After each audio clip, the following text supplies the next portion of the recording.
Et nous sommes de retour en plateau pour aborder cette stratégie nationale de sécurité numérique. Pour quels objectifs en réalité? Cette stratégie qui a été mise en œuvre par l'Agence nationale de la sécurité des systèmes d'information, l'ANSSI.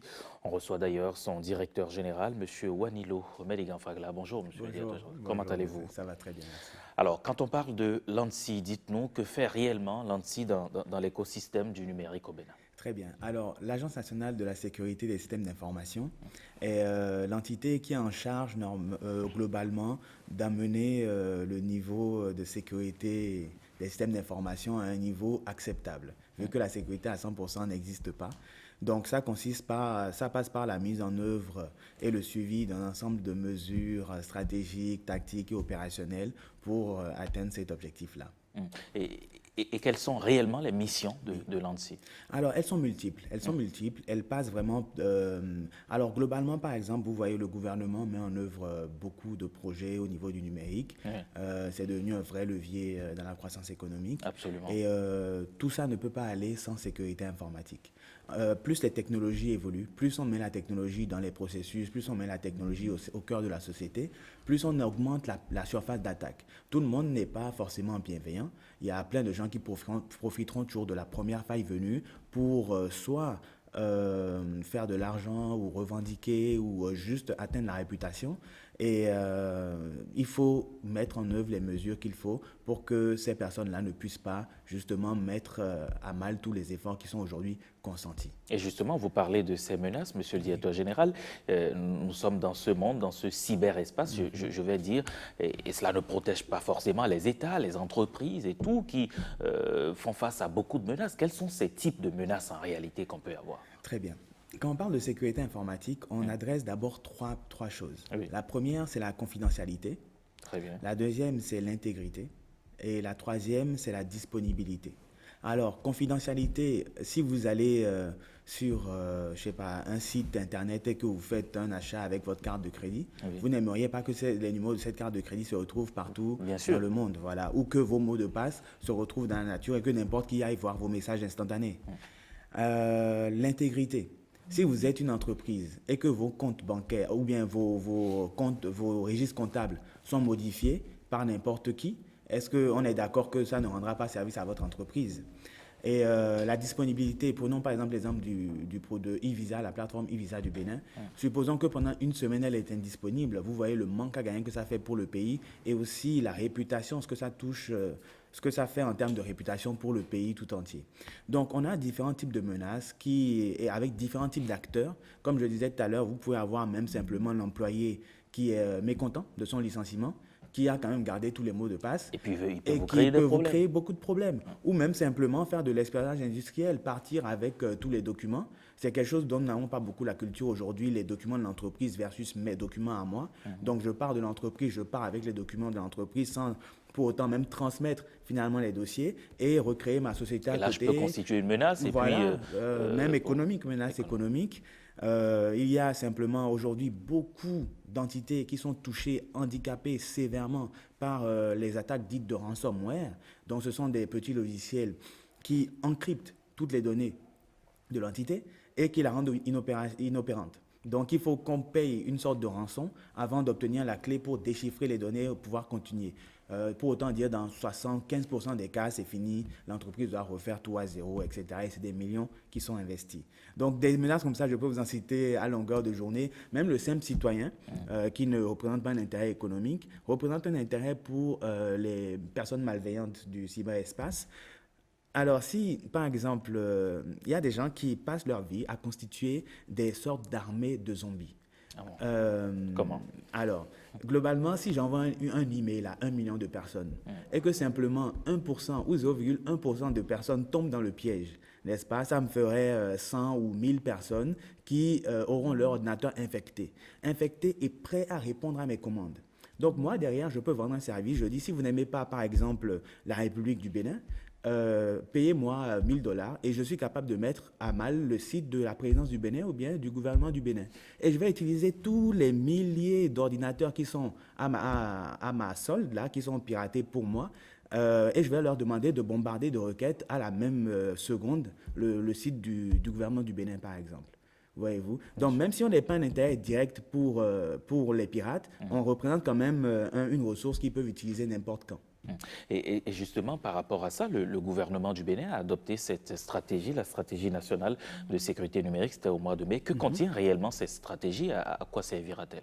Alors, vous voyez, le gouvernement a très tôt marqué son intérêt d'une pour le numérique et compris que ça ne devait pas aller sans la cybersécurité que ça ne devait pas aller sans la cybersécurité. Donc, dans le Code du numérique, qui a été la toute première action, n'est-ce pas, structurante pour le secteur du numérique au Bénin, euh, 2 livres ont été consacrés à la protection des données personnelles, à la cybersécurité et à la lutte contre la cybercriminalité. Rapidement, donc, ça a commencé à faire naître des actions dans le domaine de la cybersécurité, de la lutte contre la cybercriminalité, mais il était nécessaire, n'est-ce pas, en tant qu'État, de coordonner toutes ces actions, de les mettre en musique, de manière à ne pas avoir de déperdition des énergies et d'avoir un objectif, un résultat optimal.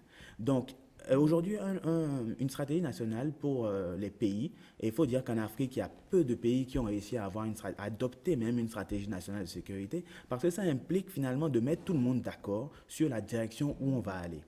Et globalement, un tel outil, c'est un outil de pilotage stratégique, n'est-ce pas, donc de tous les efforts en termes de cybersécurité. Voilà. Nous, au Bénin, quand on a pris conscience de ce besoin, donc on a sollicité l'Union internationale des télécoms, avec qui donc le ministère du numérique et de la digitalisation ainsi que l'agence LANSI ont travaillé à l'élaboration donc de cette stratégie-là. Dans l'approche, en fait, il y a une approche holistique où ce n'est pas, les experts ne sont pas restés dans leur bureau pour pondre une stratégie, mais ils ont réuni en fait la plupart des acteurs de l'écosystème numérique pour recueillir leurs besoins, recueillir ce qui est aujourd'hui pour eux une douleur, comprendre leur contexte, n'est-ce pas, et ensuite, sur cette base-là, écrire une stratégie de manière à ce que ça soit la stratégie de tous. Alors, pour aller dans le détail, cette stratégie elle est déclinée sur 5 axes. Contient 47 actions, donc 47 projets. Et c'est sur 3 ans. Et c'est sur 3 ans. Voilà. Et les axes, rapidement, sont la protection des systèmes d'information, donc aussi bien de l'État que du privé, sachant que protéger les systèmes d'information de tout un pays, il faut être des dizaines ou des centaines de personnes. Donc l'approche n'est pas d'avoir une armée qui va faire la sécurité pour tout le monde. Il faut emmener tout le monde à être responsable, n'est-ce pas, de sa propre sécurité et se placer dans une position de dernier support, c'est-à-dire que si le problème nous dépasse, on a quelqu'un à qui parler. Mais chacun à son niveau doit pouvoir être capable de mitiger la plupart des risques qui concourent son entité. Ensuite, il y a la protection des infrastructures critiques aussi.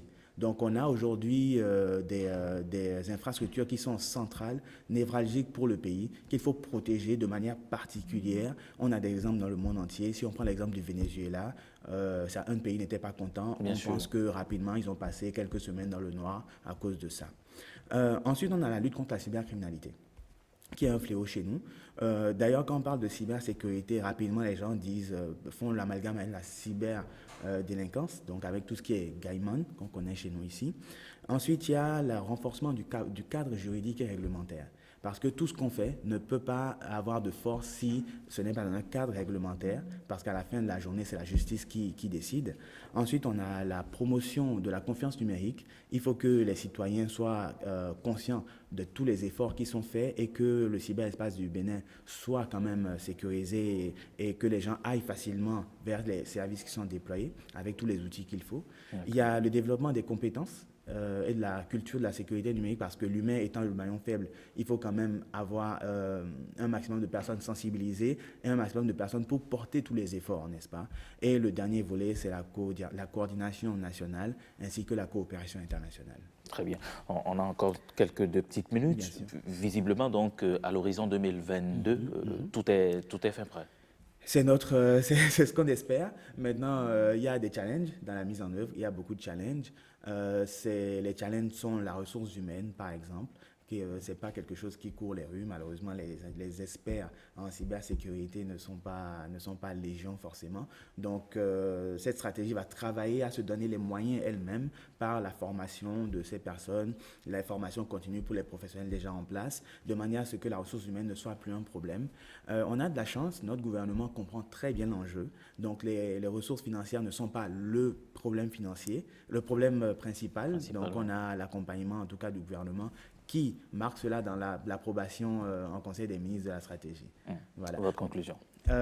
Écoutez, la stratégie, c'est la stratégie de tous, n'est-ce pas? Donc, j'appelle tous les acteurs de l'écosystème à se l'approprier et à se rapprocher de l'ANSSI pour savoir comment on peut tous la mettre en œuvre ensemble. Merci beaucoup, Monsieur Wanilo Medigan-Fagla. Je le rappelle, vous êtes le directeur général de l'ANSSI. C'est bien l'Agence nationale de la sécurité des systèmes d'information. Merci d'être passé sur 5 sur 7 matin. À très bientôt.